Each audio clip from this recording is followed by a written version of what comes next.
অনেক বড় দুর্ঘটনা হয়ে গেছে বিড়ালদো মাজারের পাশে শহীদ মিনারের ঠিক একেবারে সামনে যে রেস্টুরেন্টটা আছে এখানে ঢাকা থেকে আসছিল দেশ ট্রাভেলস এবং রাজশাহী থেকে যাচ্ছিল একতা ট্রাভেলস। মুখোমুখি সংঘর্ষ, দেখেন কি এক অবস্থা। প্রচুর মানুষ আহত হয়ে গেছে এবং খুব খারাপ অবস্থা। অনেকেই এখন কি অবস্থা হবে হসপিটালে নিয়ে যাওয়ার পরে। এই যে একতা বাসের যারা অ্যাক্সিডেন্টের ভেতরের অবস্থা দেখেন, ভেতরে যারা ছিল তাদেরকে সাধারণ মানুষরা বের করছে, ভেতর থেকে বের করছে। দেখেন বন্ধুরা, ওই পাশে আরেকটা বাস আছে, একতা বাসের যাত্রীরা খুবই, দেখেন কেমন অ্যাক্সিডেন্ট হয়েছে। দেখছেন, সবাই বলছে ভাই আমাকে বের করেন, আমাকে বের করেন। এরকম একটা অবস্থা।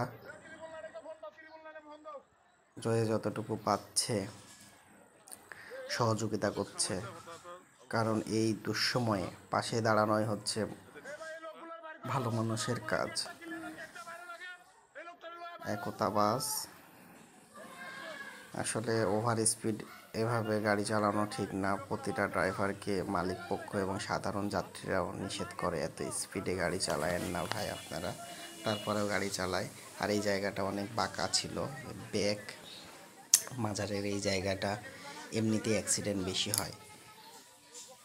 এই যে একতা বাস, আর ওই পাশে আছে দেশ ট্রাভেলস, অ্যাক্সিডেন্ট হয়ে গর্তের সাইডে চলে গেছে। ওই যে দেখেন দেশ ট্রাভেলস, এত দামি গাছ অ্যাক্সিডেন্ট হয়ে গেল, মানুষের কত ক্ষতি হলো। দেশ ট্রাভেলসের ড্রাইভারের অবস্থা খুবই খারাপ, বের করা যাচ্ছে না, সবাই চেষ্টা করছে। হ্যাঁ, এই যে ড্রাইভার এখানে আছে, চাপা পড়ছে। মানে এই যে দেখেন, এক ভাই বের করার অনেক চেষ্টা করছে কিন্তু পাচ্ছে না।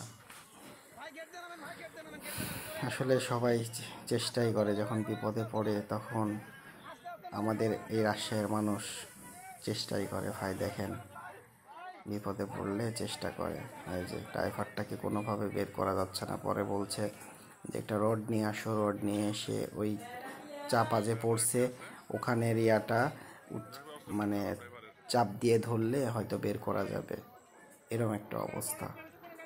ওই যে ওই দেখেন বলছে অ্যাম্বুলেন্স ডাকতে বলছে, দ্রুত বলছে, দ্রুত অ্যাম্বুলেন্স ডাকেন, দ্রুত অ্যাম্বুলেন্স ডাকেন, দ্রুত অ্যাম্বুলেন্স ডাকেন।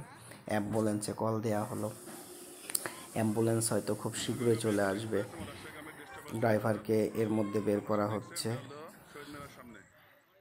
ড্রাইভার বের হলেই আমরা অ্যাম্বুলেন্সে, যে অ্যাম্বুলেন্স চলে আসছে অ্যাম্বুলেন্সে পাঠাই দেব, সেই চিন্তা করছি আমরা।